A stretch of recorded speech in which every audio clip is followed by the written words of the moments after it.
Let's take a look at a general overview of the control panel on the Avancé. Let's start by looking at the top section, the display section.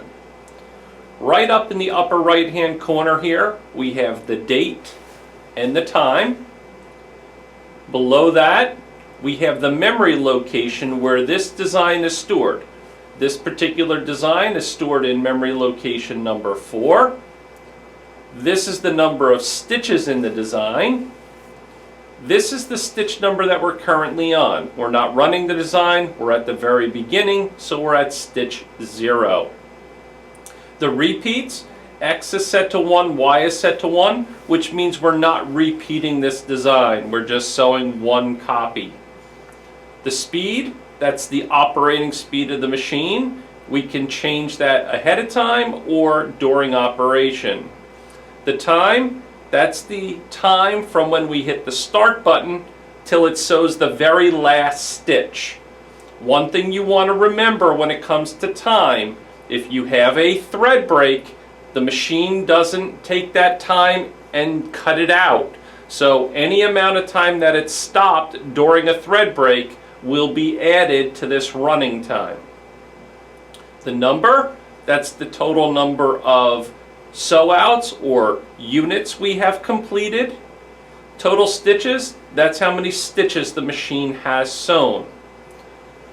This number over on the left here, the number 1, that's the needle that is currently over the needle plate or the active needle. And this is the needle in the sewing sequence. So it's telling us color number 1, it's going to use needle number 7. So this is going to be the first color. After it's done with needle number 7, color or needle 15 will be the second color in the design. And the AX and the AY, those are the positions in the X and Y direction of the pantograph. Down along the bottom here, this is our embroidery status, whether we're in an embroidery mode or not. Next to that is whether we are in a manual or automatic color change. Currently we're on the A. There are 3 displays here. You had the yellow A, which is fully automatic. You now have the blue A. And what that represents is a semi-automatic color change. And then you have the full manual color change. This is telling us that we're just in a regular embroidery mode. This is the rotation of the design.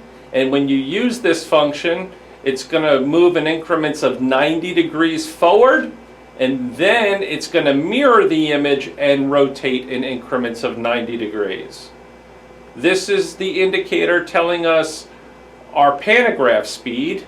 When you have the double arrows, that means it's going to move the pantograph in a faster speed. When it's a single arrow, we're going to be moving the pantograph in a slower speed. This is our main axis indicator telling us where our main shaft is. And in order to start sewing, that would need to be on 100. This here is telling us that we have a design loaded in the machine. And this shows us our offset function. When you have this same display over here, that means you have an offset set on the machine. And last is the indicator telling us whether we are in flat mode or cap mode. This button here is our rotate button. And each time you press it, it's going to rotate the design 90 degrees. And once it gets back to the beginning where it would be 0, it actually mirrors the image, then rotates in 90 degree increments, and then comes back to 0 degrees again. This is our design management function. And anything to do with inputting designs, dividing designs, merging designs, deleting designs, that's all inside this button here. This puts us into or out of our embroidery function. So if I hit it, we're in embroidery function here. We're in a working status. And if I hit it again, it takes us out of it because it's got the arrow through it and it's red. The hoop cap button, that changes us from flats to caps. We simply press that button and then hit enter again, and you will see this display change to caps. To get it back, we hit it again, hit enter, enter again. Now we're back in a flat mode. Whenever you're putting the cap driver on the machine, you want to change that to caps, and anytime you're doing flats, you want that in flat mode. It is very important when you're putting in a cap design that you have changed that setting before you put in your design, otherwise the changes like rotating the design 180 degrees won't take effect. This is for trimming. If we're in the middle of doing something, we can stop the machine, hit the trim function, and it will do a manual trim. The origin button, that will allow us to get to either the 100 degree mark on our main shaft or any degree. So like when we're doing maintenance, for example, if I wanted to see how deep the needle is penetrating, we know that the lowest point of the sewing stroke is at 178 degrees. So I can push this button, go down to where it says any degree using the arrow keys and type in a value, and it will take me to that degree number on the main shaft. This is for assigning the colors to the design. This is for changing whether we're in a manual color change or automatic or semi-automatic color change. And this is for a function called floating. Floating is the ability to move forward or backward through the design so that we can repair things. The end doesn't serve any purpose currently. The home button gives us our 5 basic functions right before we're ready to start embroidering.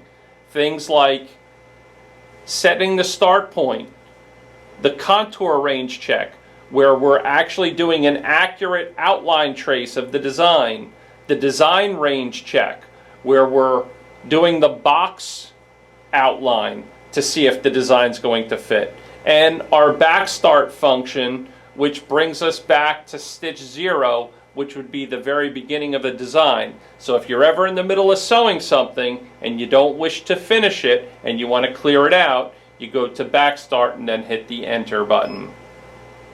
And then we have our machine function button, and this is where you will find all of your major machine functions, like setting basic things like rotating a design, getting into another way of getting into the float operation, how to set your offsets, your repeats. If you want this display to be in some other language, we find all that in here. You've got your start and stop buttons. Your start button is your standard start button, and if you press and hold it, it'll sew slowly, 1 stitch at a time. And if you put it into the stop button, this stops the design from sewing. It's also the button we use that when we get a thread break or a bobbin run out, we hit that and that backs us up. We also use these buttons during the float function. We use the green to float forward and we use the red to float backwards. Last, we have our emergency stop button. For a panic situation, we simply press that button in.